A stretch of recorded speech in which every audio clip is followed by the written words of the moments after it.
We've got crazy, crazy inflation, hyperinflation. Things are going absolutely nuts. Things are getting expensive.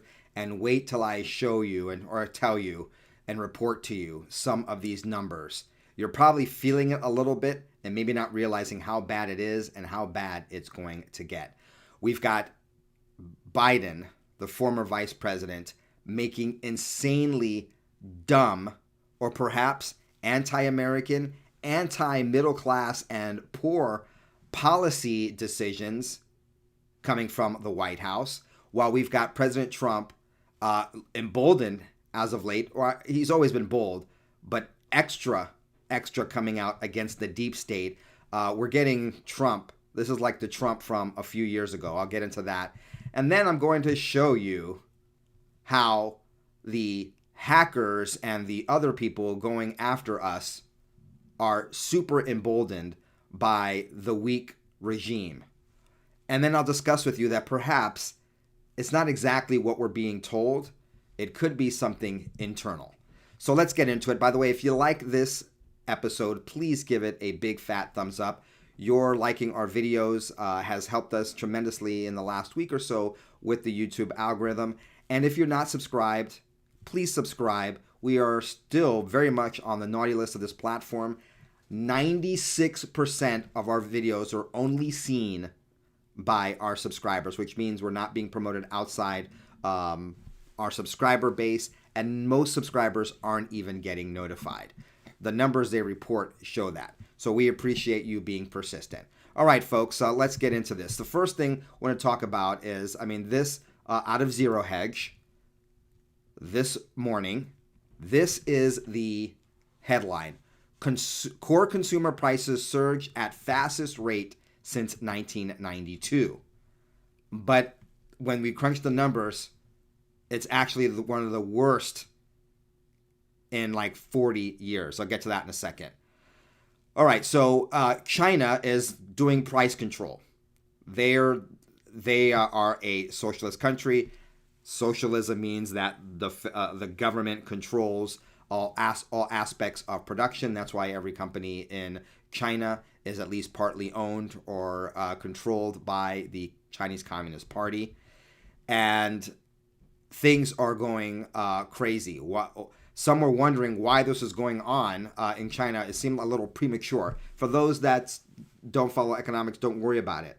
But it got people crunching the numbers to see what was going on.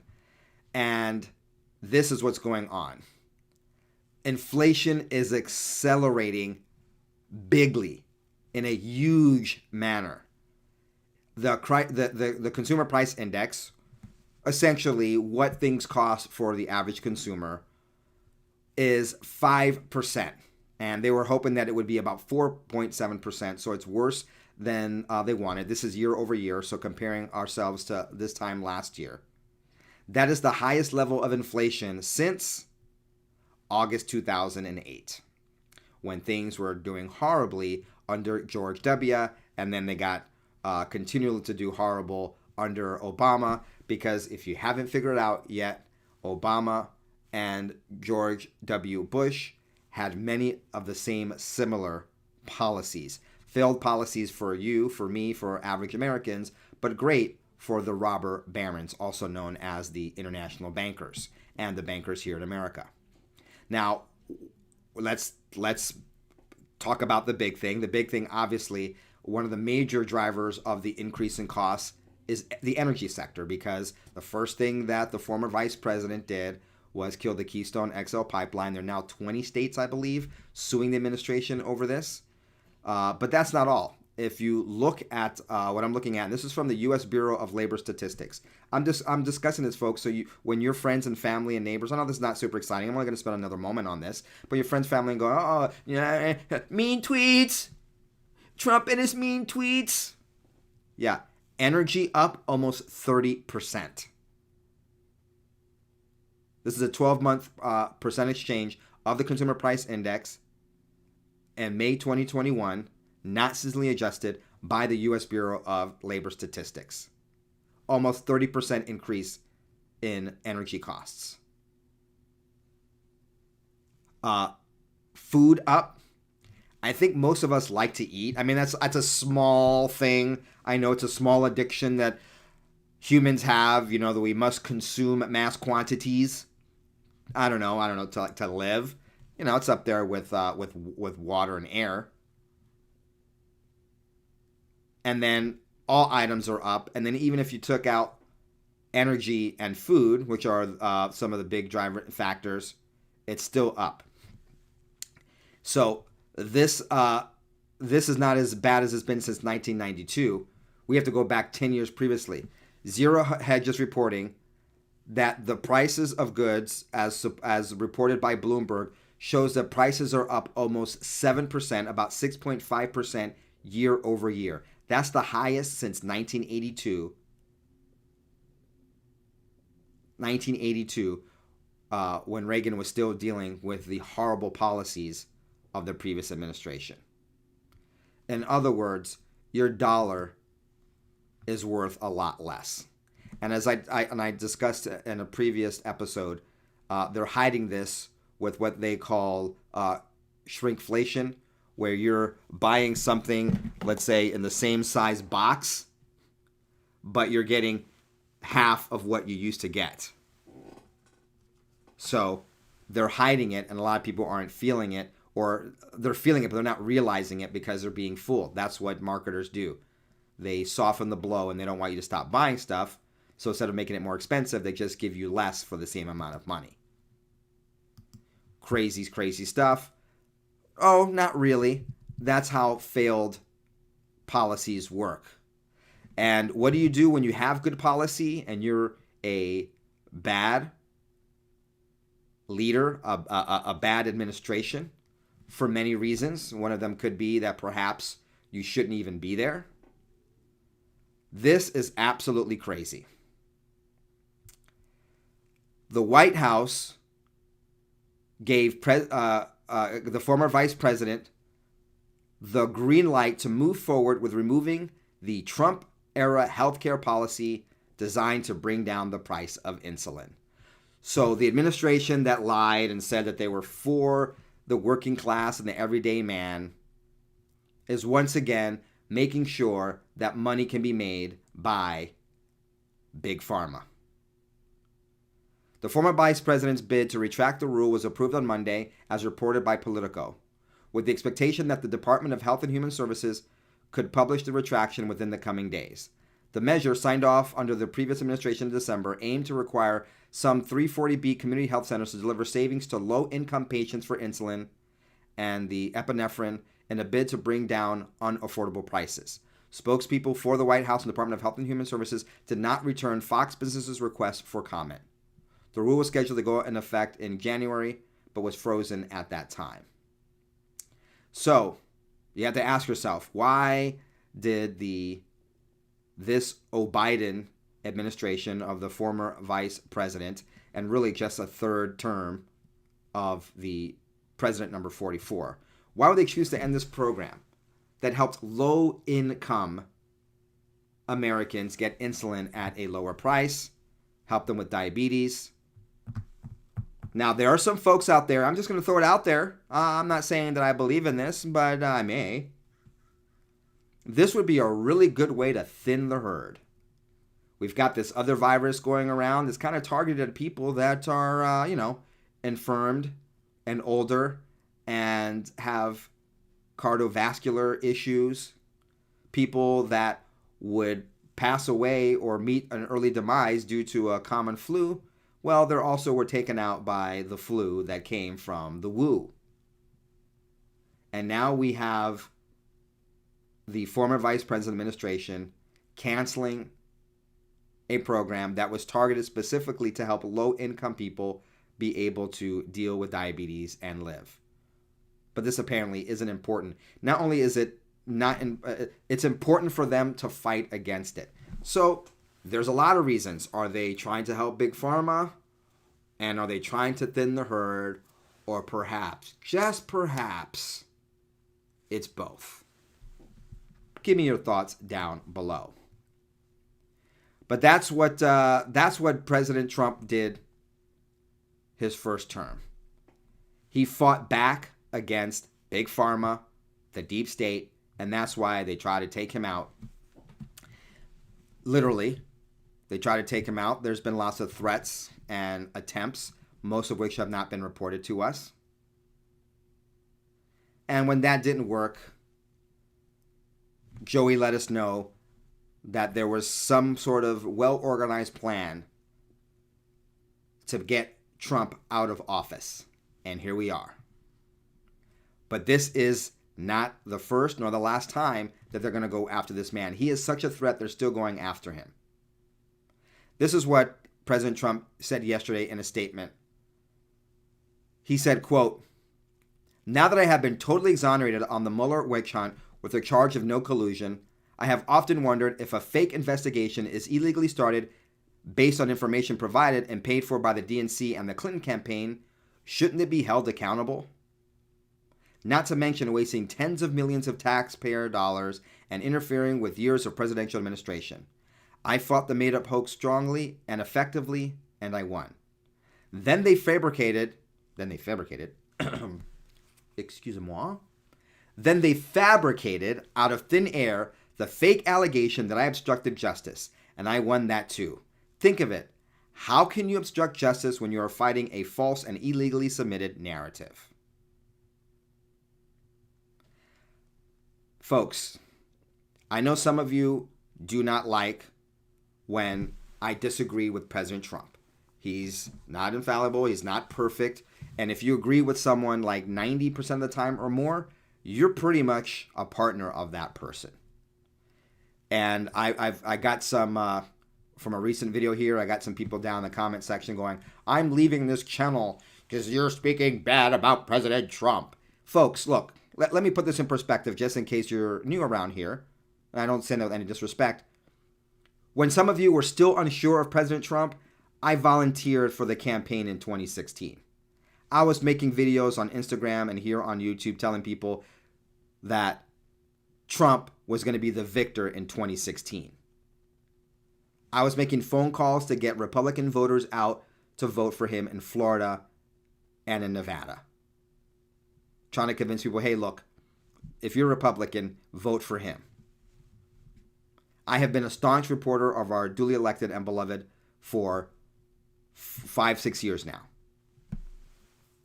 But even my wife, who I love more than anyone on this planet, my soulmate, who I've been married to now for more than half my life, one of the advantages of getting married young and having your children fairly young, yes, we are going to be empty nesters still in our 40s. Freaking awesome. I know everyone says they're going to come back, but I'm going to have a year or two as an empty nester in my 40s. It's going to be awesome. I love my wife more than anyone, and we disagree all the time on small things, on a couple big things. Doesn't mean that I don't love my wife. Doesn't mean I'm being unfaithful. So it's stupid when people, I think, and I'm sorry if I offend you, but it is stupid to say, "Oh, you disagree with President Trump, I'm a traitor." If you think like that, then you probably were a Democrat at one point, and nothing wrong with that. But you're thinking like the left. We are not robots. We are independent thinkers, and we can disagree with President Trump. And I don't know what I don't know, but President Trump saying that the DNC and Clinton campaign should be held accountable is a little late now. He should have done something when he was in office the first time around. Now, once again, I don't know what I don't know. I don't know. I'm pretty sure there were threats and all kinds of things done. And when you are under the gun, probably literally like President Trump was and is, you sometimes have to forego, let's say, going after the Clintons and the deep state so you can pass things like getting regulations cut, lowering taxes, not going into new conflicts and wars. So there's good, there's better, and there's best. And sometimes you have to not do good or better things like arrest everyone in the deep state to do what's best for the country, to have peace and relative tranquility and be able to pass things that are going to help everyday Americans. In other words, you've got to pick and choose your battles. I understand that. And I think President Trump did a fabulous job. He's the best president in my lifetime, bar none. and one of the best presidents we've ever had. But I really think he should have gone after the deep state when he had the chance. Should have booted Sessions earlier when Sessions wasn't doing the job. Sessions did a lot of great things with the trafficking and other things. I give him credit for that. But he didn't go after the deep state. And then we got shanghaied, many of us, by Barr, who said and did things and got Durham going on and nothing happened. Who knows what the Durham report is? Who knows if Durham's even a real guy? As I've pointed out several times over the last several years, why do we only have 2 pictures of the guy? We have one of him getting sworn in and another one of him, I don't know, in front of some kind of office and like that. The guy is almost as if he is a CGI created or AI created face.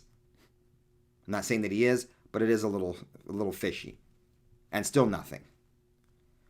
President Trump, I am fairly sure, from my analysis, was going to do this during his second term. Was going to get in office in his second term, and then possibly going to go and clean house. That may be delayed by a few years. This week, I've been totally exonerated by the Inspector General in the clearing of the Lafayette Park. And for those of you not aware, the Inspector General said, when he cleared the Lafayette Park, it wasn't for a photo op. So let me read you this quote. This week, I've been totally exonerated by the Inspector General in the cleaning of Lafayette Park, despite earlier reports that it was done for political purposes. And I have also been totally exonerated in Congress by the testimony of former White House lawyer Don McGahn. It came and it went, and it was a big nothing burger.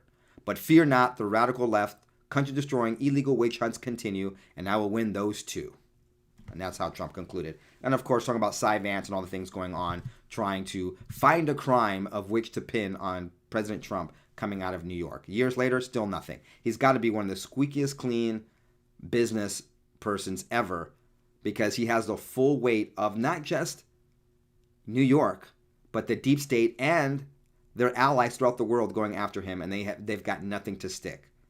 Truly Teflon Don. At this point, you got to think, man, he must have known he's running for president, must have planned all along to just do things by the book and have the best accountants and people and lawyers and make sure that things were relatively squeaky clean. I guarantee you the Clintons wouldn't be able to pass muster, and that's why they've never really been audited, nor has the Clinton Foundation.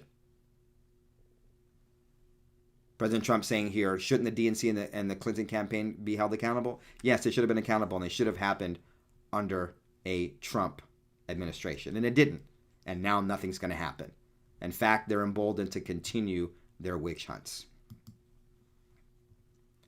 And here we go, folks. JBS, the world's largest supplier of meat, paid $11 million in Bitcoin to the ransom hackers. That's what the Wall Street Journal is reporting. JBA USA Holdings, Inc. paid an $11 million ransom to cyber criminals who last week temporarily knocked out plants that process roughly 1/5 of the nation's meat supply, the company's chief executive said.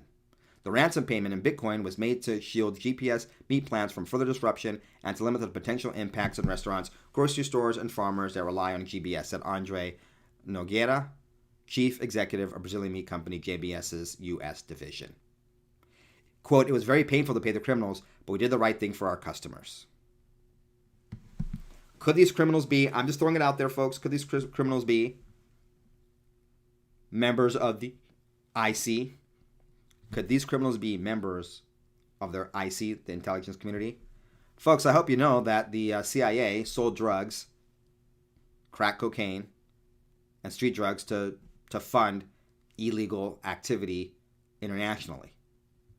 Do you think that they wouldn't have their own hackers? We know from Vault 7, a reminder, Vault 7, we learned from WikiLeaks that the CIA can make something look like, and they often do, not that they can, but they do things in cyberspace and make it look like it came from a foreign actor when it was done by our own intelligence community or CIA. And it sure seems like we know the CIA and the FBI now are Gestapos. They're the sanctioned brown shirts and terror arm of the deep state, have been for a long time. We just now, when Trump was in office, we could see that very, very plainly. If you missed it before, it was obvious over the last 4 years and continues to be. Is it possible that all of these attacks on our infrastructure that they keep blaming on Russia are in fact China, which we know China is involved in some of these, and perhaps our own internal people to disrupt our way of life and flex their power? We don't know what we don't know, folks, but we do know one thing. We can't trust these people. If you like this update, please give this video a thumbs up. And if you haven't yet done so, please subscribe. You're only going to be notified and see the things if you're a subscriber. I haven't really talked about this, but I have other YouTube channels besides this and the BCP report. And you don't get just 96% of the people seeing your content.